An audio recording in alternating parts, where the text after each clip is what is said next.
Welcome back to Better Living. I'm joined now by Dr. Bob Esplin from Sylvania Vet, or Dr. Bob, as all of your patients call you, or your patients' owners. Your patients don't really call you anything, do they? No, they don't. They just bark at you or meow? Right. We're kind of working on trying to develop that language so that we could communicate, because it would really help in a diagnosis, but I haven't gotten that Rosetta Stone yet.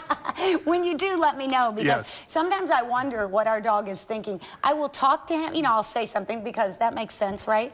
And he'll look at me, he'll do that head cock thing and kind of look at you like, I am really trying to understand you, but you crazy human, I have no idea what you're saying. That's right. Let's talk about Sylvania Vet and what you guys do there. You take care of all animals? We take care of all house pets. Okay. So dogs and cats mostly.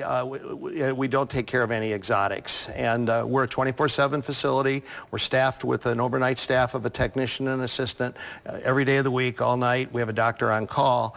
So we're the only full-service general veterinary practice in the area.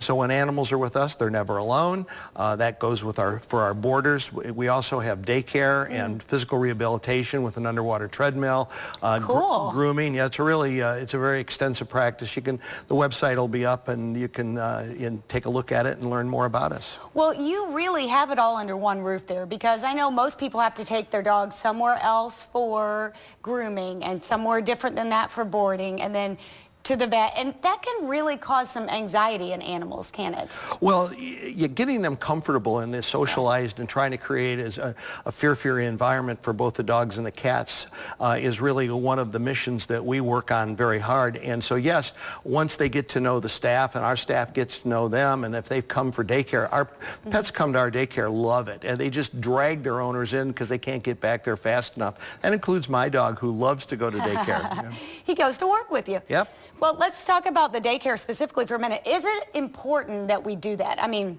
my dog's home all day when the kids are at school and I'm at work and my husband's at work, so is it okay to leave them at home, or is it better for them to have that socialization? Well, I think it's absolutely better for them to have socialization, and they have exercise needs, and so you get both out of the daycare, and certainly a lot of animals stay home alone and are unsupervised. But the problem is that we're off work our 8 or 9 or 10-hour day, and then we come home, and now we're hustling to help the kids with their homework and get dinner and pick up and get the laundry rolling and all that stuff, and all of a sudden the dog doesn't have any opportunity to get any exercise.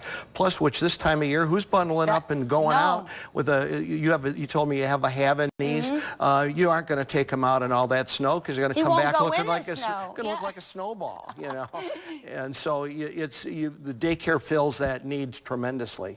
Well, and I think probably a lot of people saw that video that went viral where somebody, I don't even know where he was in the country, but it left a camera out, a GoPro or something, and saw what his dog did when he left.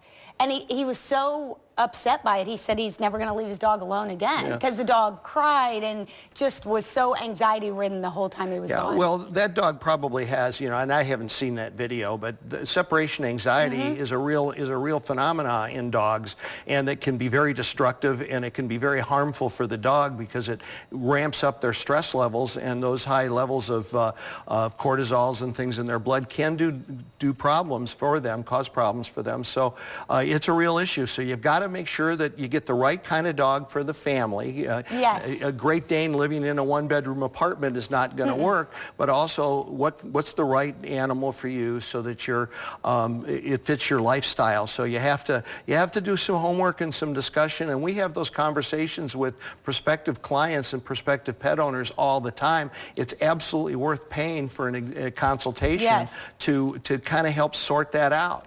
Well, I was just going to ask, if you do that, you obviously must have those consultations, because there are probably things that as a new pet owner, if I'm just getting a pet for the first time, I wouldn't think of that you can bring up to me so I know what to question. Well, I think that's exactly right, and we start with the dynamics of the family. How old are the kids? You know, you got toddlers, and you want to get a Labrador. Well, all of a sudden that lethal tail is at head height on there, and it's sweeping this table clean. Your tea isn't going to sit on the table if you've got a low coffee table and a lab with a big waggy tail. So that dog may not fit. May be a great dog 5 years, 10 years from now. now when the kids are adolescents and teenagers. So you look at all of that, and how much time do you have available to get out and get some exercise?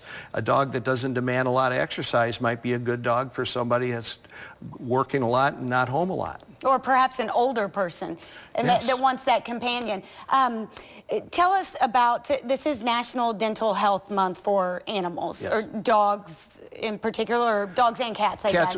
Dental health in cats is extremely critical because they, for lots of reasons, cats don't get into the veterinarian as often as as the dog does, and it's a mistake. But people say, well, they never go outside, and so they don't need their vaccines, and they don't see the importance of the wellness exam, that annual wellness exam, and evaluating those teeth, because cats can get a very painful condition of their teeth called a resorptive lesion, where the enamel at the gum line is literally eroded away, weakens the tooth, and exposes the nerves and the sensitive dentin. Yeah, that can't feel good. Oh, and it's, and it happens so subtly and so insidiously. The cat just forgot that it wasn't supposed to hurt when they ate, so they move Just on kinda with get their used life. to it, Yeah.